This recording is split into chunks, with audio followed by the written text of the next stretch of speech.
विश्व हिंदू परिषद किंवा संघ किंवा इतर भाजपाचे काही पदाधिकारी किंवा कार्यकर्ते हे तुमच्यावरती सातत्याने आरोप करत आहेत सोशल मीडियाच्या माध्यमातून, त्यांना काय आवाहन करणार आहात? मी सगळ्यांना अतिशय हात जोडून आवाहन करेन की यामध्ये माझं कुटुंब प्रचंड वेदनेमध्ये आहे।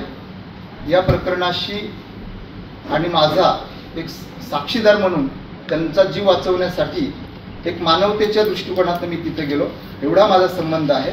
आणि मी सगळ्यांना विनंती करेन की याचा वेगळा अर्थ काढून माझ्या कुटुंबाला मला बदनाम करण्यात येऊ नये, एवढीच मी विनंती करतो। आपण आता सांगितलं की प्रसार माध्यम असतील किंवा इतर जी समाज माध्यम आहेत त्यांच्यावरती तुमची बदनामी झाली, मात्र ही बदनामी असून जे आरोप जे आहेत ते भाजपचे होते, ते प्रसार माध्यमांचे नव्हते, ती त्याच बातम्या ज्या आहेत त्या प्रसार माध्यमांवर आल्या, पण त्याच भाजपमध्ये तुम्ही प्रवेश करताय?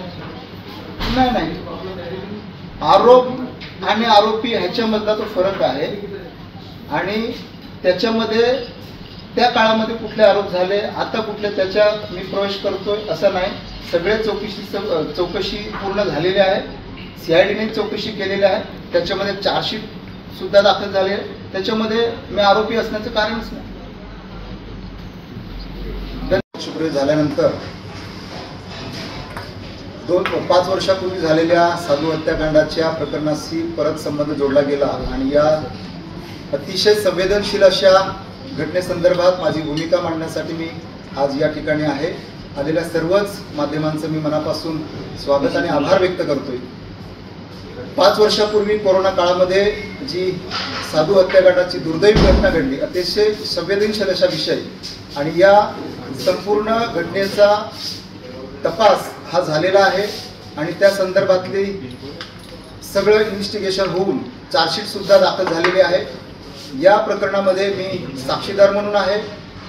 या प्रकरणाशी माझा काही एक दुसरा संबंध नाही। मी या प्रकरणामध्ये साक्षीदार म्हणून सरकारने मला पोलीस संरक्षण सुद्धा दिलेलं आहे। पण हे करत असताना माझ्यावरती कालपासनं समाज माध्यमावरती आणि माझी प्रतिमा अतिशय मलिन केली जाते समाजामध्ये की त्या अत्यंत संवेदनशील आणि दुर्दैवी अशा साधू हत्याकांडाशी माझा थेट संबंध आहे, मी मुख्य आरोपी आहे असा संबंध जोडला गेला आणि त्या संदर्भातल्या माझी प्रतिमा मलिन झालेली आहे।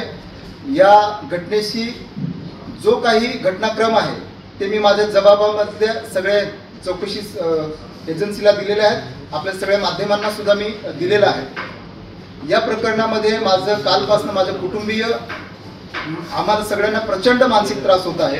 काही संबंध नसताना मी एका दुर्दैवी घटनेला तिथं सगळ्यांना वाचवायला गेलो, पोलिसांच्या विनंतीवरनं गेलो आणि अशा दुर्दैवी घटनेला मला तिथं आरोपी बनवण्याचं आणि माझं पूर्ण कुटुंबीय याच्यामध्ये अत्यंत खूप वेदनादायी हा आमच्यासाठी आहे। माझा मुलगा माझा मुंबईला पोहोचला, तुम्हाला फोन करून सांगतो, पप्पा माझा मित्र, तुझा बाप गुन्हेगार आहे, खुनी आहे, त्याने पैसे खाल्लेत का, त्याने पक्षाकडनं पैसे गेलेत का, असे करून त्याचं हॉस्टेलला राहणं कठीण झालंय।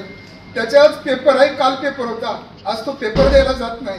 राजकारण राहिले एका दुसऱ्या बाजूला, मला राजकारणातनं संपवायचं असेल संपू द्या, मला काही म्हणणं नाही, परंतु माझ्या कुटुंबाला जो त्रास होतोय ती भूमिका मांडण्यासाठी मी आज इथं आहे की अत्यंत प्रामाणिकपणाने मी काम करतोय।